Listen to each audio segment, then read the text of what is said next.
Hello, I'm Octave, a Frenchie crazy about pop music. I have created a 9-episode biography of Sparks, one of my favorite bands, that I would like to share with you. I hope that you can forgive my translation mistakes and accent. Shall we? It's time to start. High time to start. They hope that it goes the way it's supposed to go. There's fear in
Do you know your favorite band's favorite band?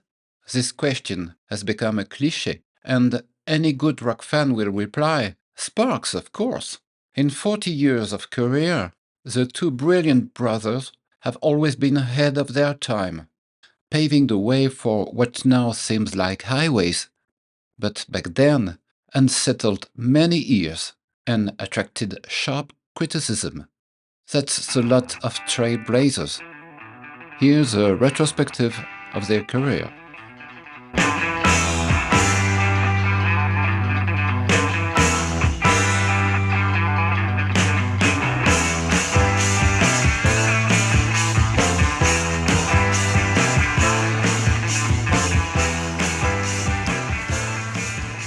Ronnie Mel and his brother Russell were born in 1948 and 1953, respectively, into a middle-class Californian family. They spent part of their childhood posing as models for mail-order clothing catalogs. Everyone's still looking for the photos. And going to the cinema at least twice a week. Ron Mel. All the parents in Los Angeles saw their child as a potential movie star. When it became clear that our future wasn't in that field, piano lessons for me and violin for Russell followed. However, their main musical education came through rock and roll. Ron claims he only started listening to classical music after people kept telling him that Sparks seemed influenced by it. Mr. Nice Guys, you are left but him. No more Mr. Nice Guys. The nice guys cannot and the nice guys shall not. The nice guys will not lose.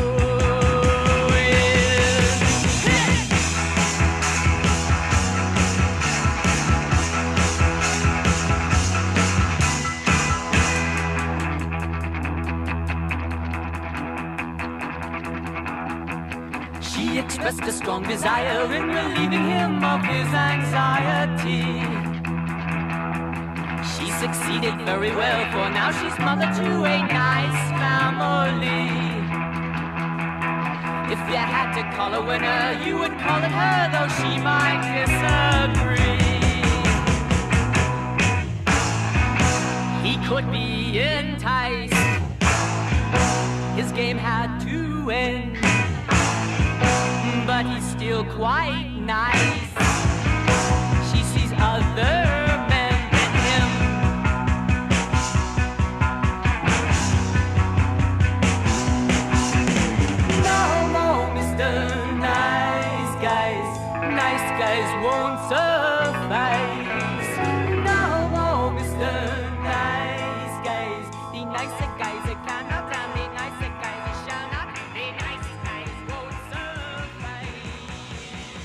In the early days, in the late 60s, the duo developed a strong affinity for British music.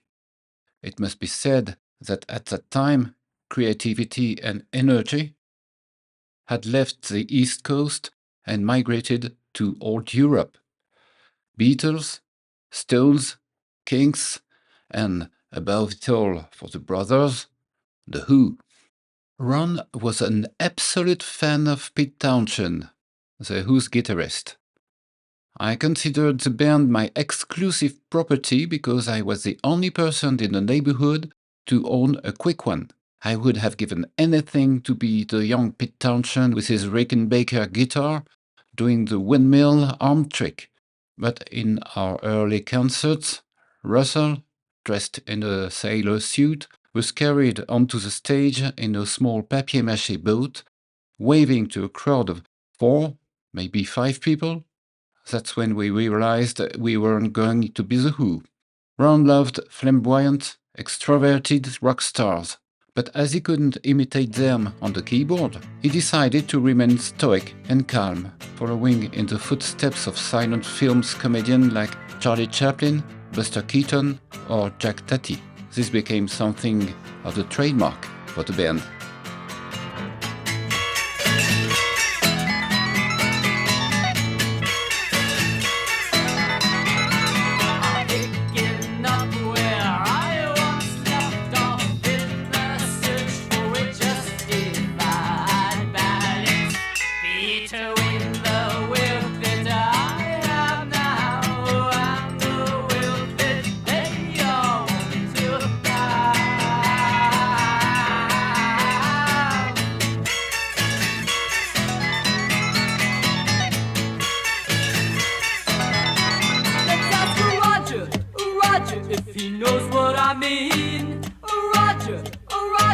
Let's take your suit.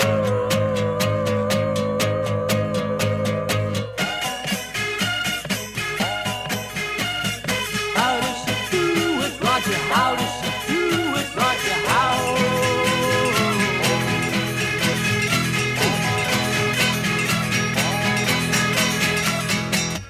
Los Angeles, 1968. After their film studies, during which the brothers enriched their rock culture by attending many concerts and playing in every band around, they formed a musical group called Halfnelson, a wrestling hold, and recorded a demo of the same name. They distributed 100 copies without receiving even an acknowledgement of receipt. In 1971, a cassette finally made its way to the desk of Todd Rundgren, the star producer at Bearsville Records. Having created his own albums of eccentric and eclectic pop, he was immediately drawn to Halfnelson's quirky approach to songwriting and its strange Europhilic vibe. Rundgren approved the demo, leaving it almost in its raw state, out of respect for the impressive work of these young beginners. Listening to it, one gets the persistent impression that it's full of rough gems that would have shone brilliantly with a little polish and more professional backing band. Rundgren's main contribution was finding a new name for the band, which became Sparks. Unfortunately, Halfnelson's offbeat and ironic pop art failed to find its audience. Wonder Girl.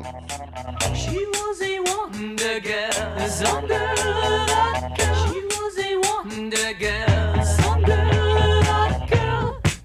It was a grand old time we had. She was there, and I was pretty glad about that too.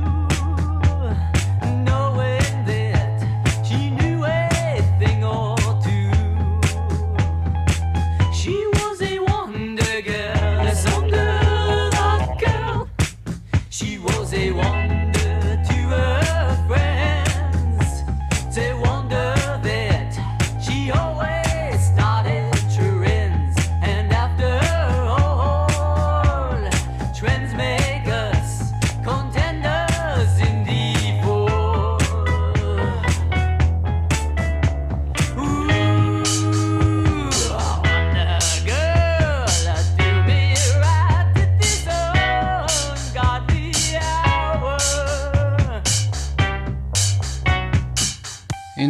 unfathomable boredom of the early 70s, while pompous progressive rock triumphs, two Californian kids decide to honor the golden age of Hollywood musicals by spinning it up, adding saturated guitars and hysterical vocals in the cover of The Sound of Music.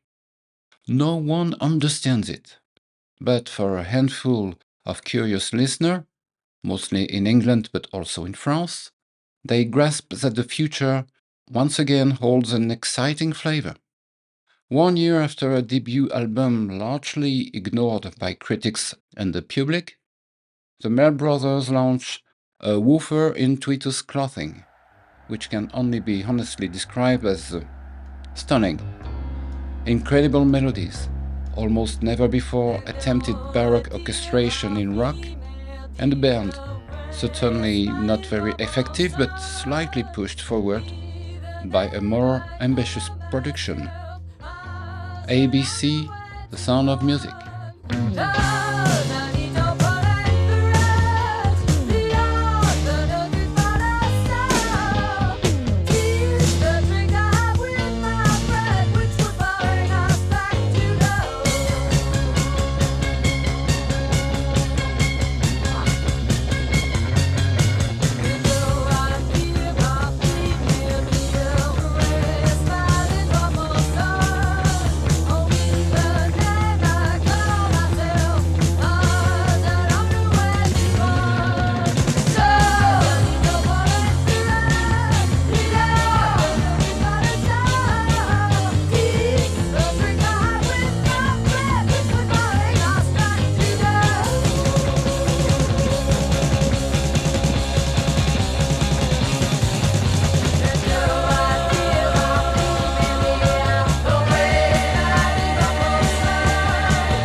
With The Sound of Music revisited, it's undoubtedly the astounding Beaver O'Lindy, a kind of Frankenstein-like song creature, alternating between electric acceleration and slightly absurd chaos, that confirm the creative potential of the Mel Brothers. Finally, we must add that Russell finds his voice here, that very high-pitched singing style that will characterize Sparks for decades to come. With Insight, a Woofer in Tweater's clothing is the first pick in a discography that will have many more. Yet, at the time of its release, it garnered little attention, except in England, where a line like "I'm the girl in your head, but the boy in your bed" from Beaver O'Lindy could only resonate with the local scene led by Mark Bolan and David Bowie, who were overturning taboos on homosexuality and gender in general. Beaver O'Lindy. I'm 1 minute older, I'm doing all right. I'll gain valuable experience with you tonight. They say my voice is going to change. It cracks like Arctic ice flows, then it croaks like old folks home.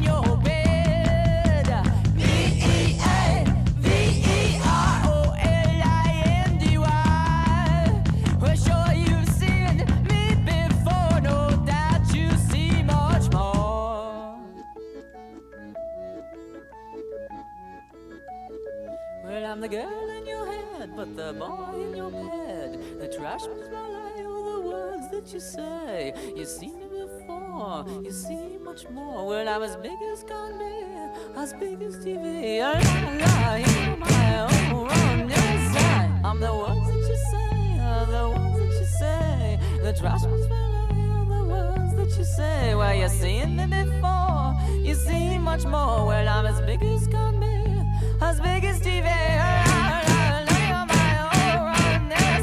I'm your wallet size friend, your wallet size friend. The love that's dead, the love that's dead. Why you seen me before, you seen much more. Well, I'm as big as America remained indifferent to the Deuce's charm, Ron and Russell left California for England.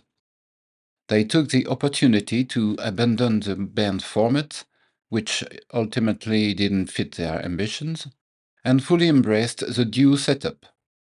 They settled in London and, managed by John Hewlett, signed with Island Records, reforming Sparks with studio pros recruited through ads, a backing band more effective than the American one, albeit more neutral. The resulting album, Kimono My House, was produced by Muff Winwood, Steve's brother, and this LP marks the beginning of a great musical adventure.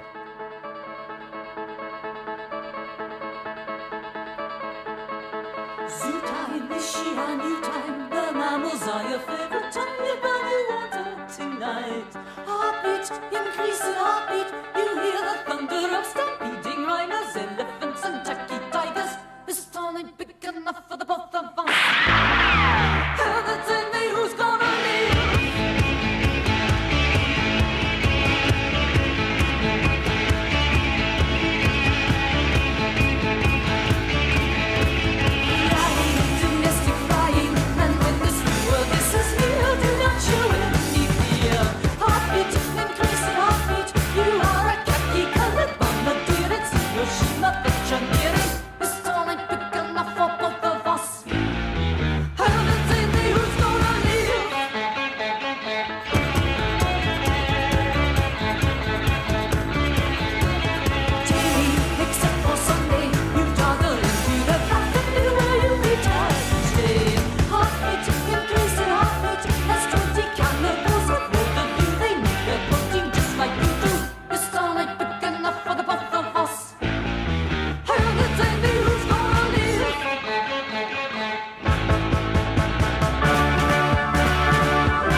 Kimono My House was an immediate critical and popular success, with This Town and Big Enough for the Both of Us reaching number 2 on the UK charts.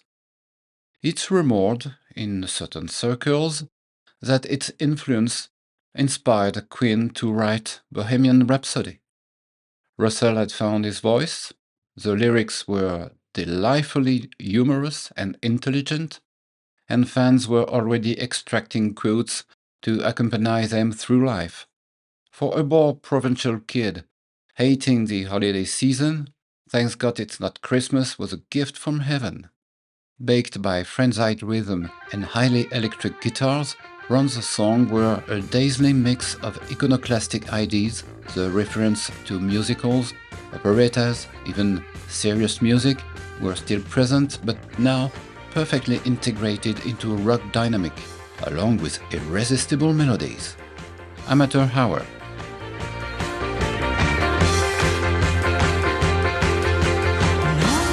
Flashing my lands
The result is perfect, timeless album that remains as compelling and enchanting half a century later.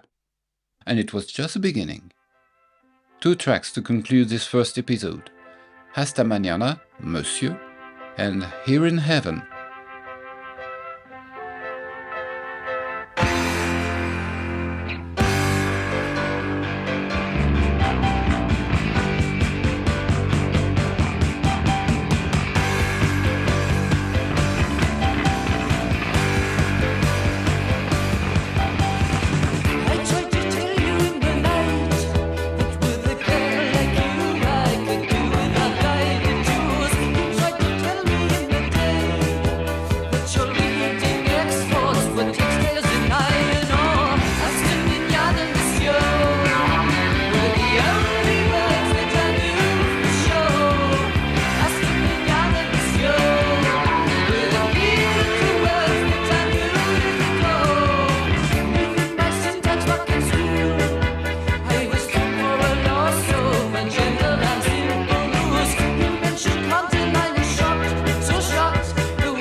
6 months after the commercial and critical triumph of Kimono My House, Ron Mel had already composed a dozen new songs, all while performing quite a few concerts.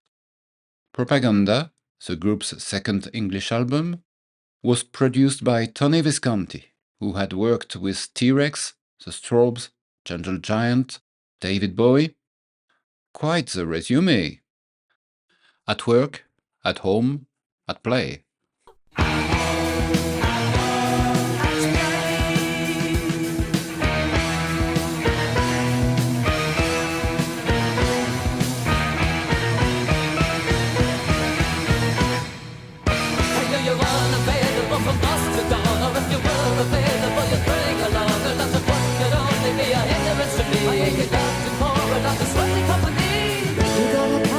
She's still at home. You gotta catch her while she's still at work. You gotta catch her while she's still at play. The only way is at homework or play. Time really flies when the way never trying. You bet the sheep at your face at the time. And rest the phones of your teeth in the rest. And be with her when she's not with the best. There's gotta be a million girls like her, though I can't think of one. So you catch her while she's still at home. And you catch her while she's still at work. And you catch her while she's still at play.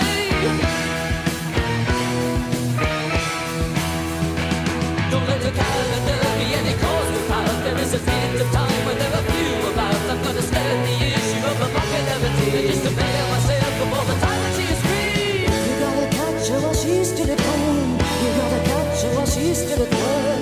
You gotta catch her while she's still at play. 'Cause half the day she's at homework or play. The time is leaving the scene of the crime. The act of passing our fingers and knives. To every person regardless of race. To every person regardless of place. There's gotta be a million girls like her, though I can't think of one. So with all she says you wonder well. With words she says you're typing well. With play she says you carry well.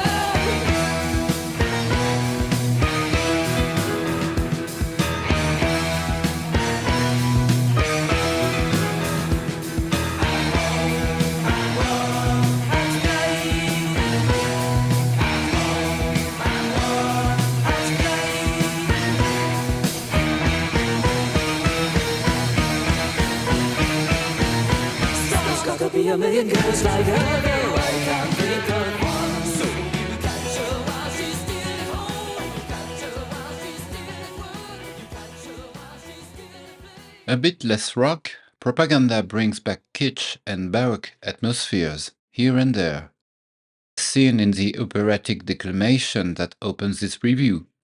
And one might wager that Freddie Mercury and his band listened to it before launching their offensive a few months later, but also with more intimate tracks, reminiscent of the first albums, a sign of Ron taking back control after the glam rock compromises of Kimono, which allowed their explosion on the English market. Don't leave me alone with her.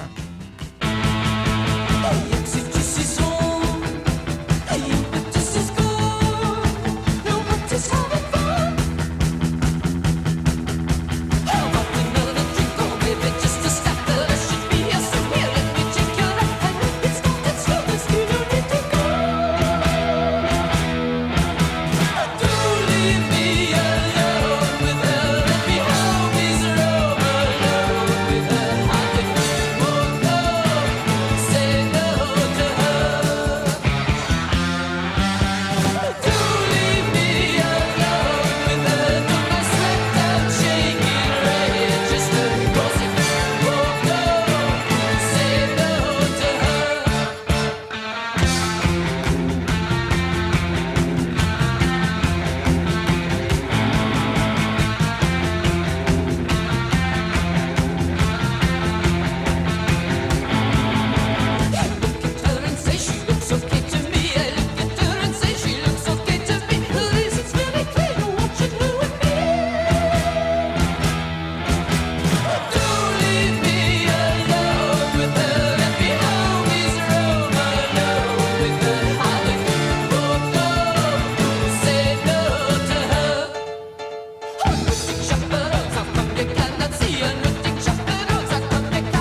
Propaganda boasts nothing but great songs, which only suffer from being just a notch below the previous batch. Yet they exude fantastic energy. One only has to listen to the furious and tragic Don't Leave Me Alone with Her and the hysterical Something for the Girl with Everything to be convinced. Something for the girl with everything. See the writings on the wall. You walk within the wall. Don't leave the touches, no point then. You can't breathe another day. So cute and so much you won't break through yet. Something for the girl with everything. Have another sip, my dear. Don't try to trap, my dear. Your tiny little mouth is full. Here's the flavor you will try it. You shouldn't try to talk. Your mouth is full. Something for the girl with everything. Realize that I'm here. Realize that I'm here. Gives to it amnesia. She knows everything. Yeah, felt everything. She knew way back when you weren't yourself. Something for the girl with everything. Here's a really pretty car. I hope it takes you far. I hope it takes you fast and far. Wow, the engine's really loud. Nobody's gonna hear the thing you say. Something for the girl with everything. Realize that I'm here. Realize that I'm here. Should believe these important gimmicks. Leave them anywhere and then anywhere. Sure that there's a clear path through the door.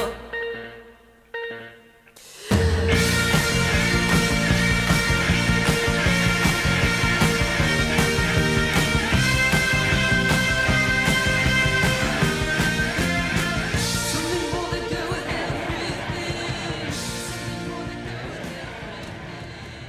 Propaganda is an undeniable treat, another commercial bombshell that nonetheless anticipates Sparks' return to more singular, much less mainstream music, which would explode in all its glory and to the likely dismay of Island Records in the next album, Indiscreet. But in 1974, it was still far too early to imagine such a turn.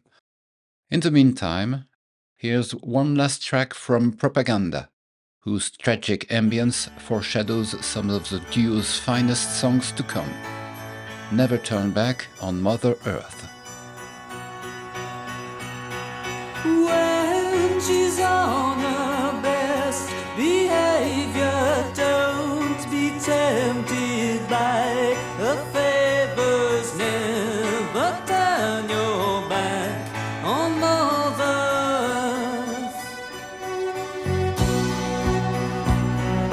Times are from A to B by hands that look so smooth to me. Never turn your back on Mother Earth. Constant storms that don't want crossing is the clouds that come down crashing. Never turn your back on Mother Earth. 3 days into a night's away from my friends, I began to wear nothing that brings a quick return to my friends. To my friends.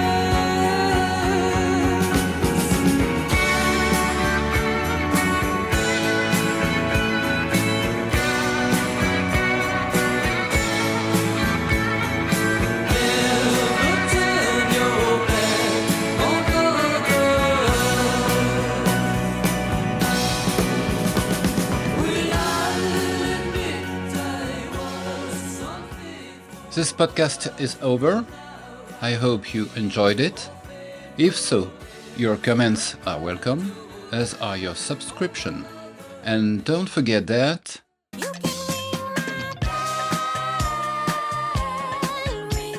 wishing you well. Ciao a tutti!